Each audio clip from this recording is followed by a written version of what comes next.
Welcome to the High Yield Real Estate Investing Podcast, a podcast focusing on multifamily investing in short, easy to digest 5-minute segments. Hey guys, I'm Dan with the High Yield Real Estate Investing Podcast.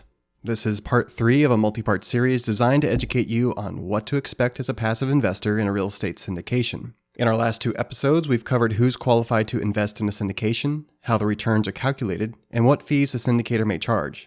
In this episode, we'll talk about how profits are split between the syndicator and investors and how your initial capital is returned to you. When we discuss profit splits, we are defining how cash flow and the profits from the refinance or sale of the property are returned.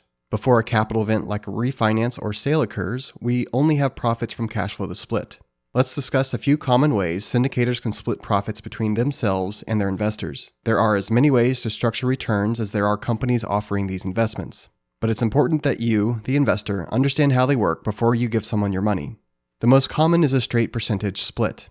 A 75-25 split means that the investors share 75% of the profits and the syndicators get the remaining 25. Usually you'll see the vocabulary used as GP-LP split. The GPs are the general partners who manage the deal, the syndicators, and the LPs are the limited partners who invest their money. When you invest your money in a syndication with this structure, you're buying a percentage of that 75%. I use 75-25 as an example. The split can be whatever the syndicator decides is fair to them and also attractive to the investors. A great stabilized property that doesn't need any repairs and would be profitable to hold long term might be an 85-15 split. Maybe a heavy value-add property that needed a lot of oversight would be a 70-30 split. While I don't have any experience investing in new construction, I would posit that investing in a syndication that intended to build a 300-unit apartment complex and sell it upon completion would be a 50-50 split.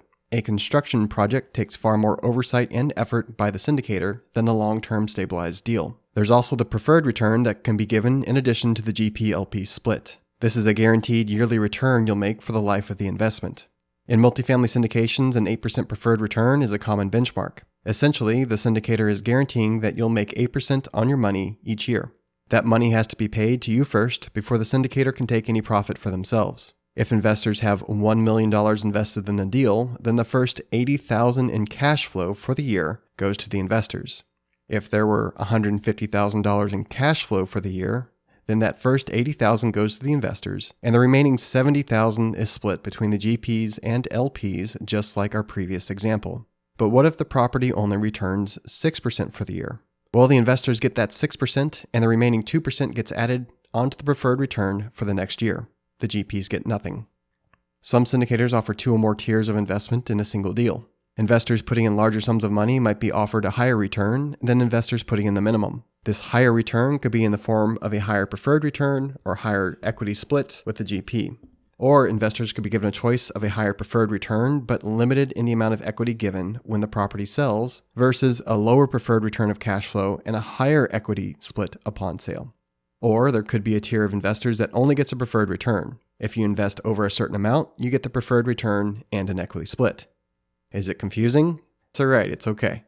There can also be something called an IRR hurdle. Let's say that below a 13% IRR, investors get an 8% preferred return and a 70-30 split. Once the investment clears 13% IRR for the year, the GPs and LPs share a 50-50 split of the profits. A structure like this would ensure the GPs are motivated to make sure their investment clears that 13% hurdle so they get a higher split of the profits. Are you confused? It's okay. Go back and listen to this again or come back to it in a few days. Now let's talk about how you get your initial investment back.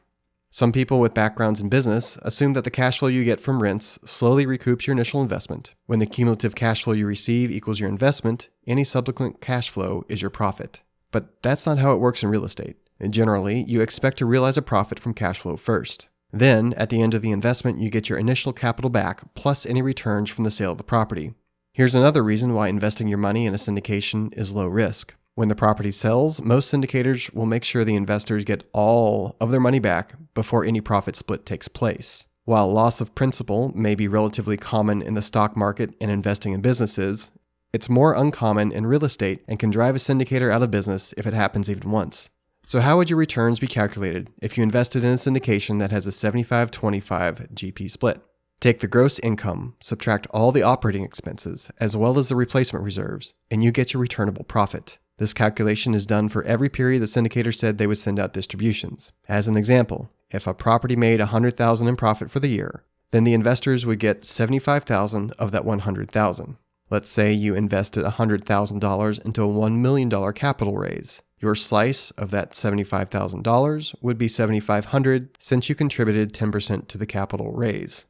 It's also important to note, again, that the returns the syndicator advertises usually include all the expenses and their own profit taken out. If a syndicator advertises a 15% return, then that's what you should get.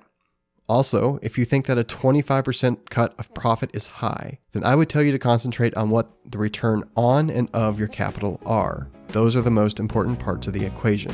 Thanks for listening. If you want to learn more, go to our website, highyieldre.com. There you'll find a complete list of previous episodes and transcripts. Don't forget to subscribe to get updates on our latest episodes. You can find us through your favorite podcast service or YouTube. You can contact us through our website or by emailing info@highyieldre.com.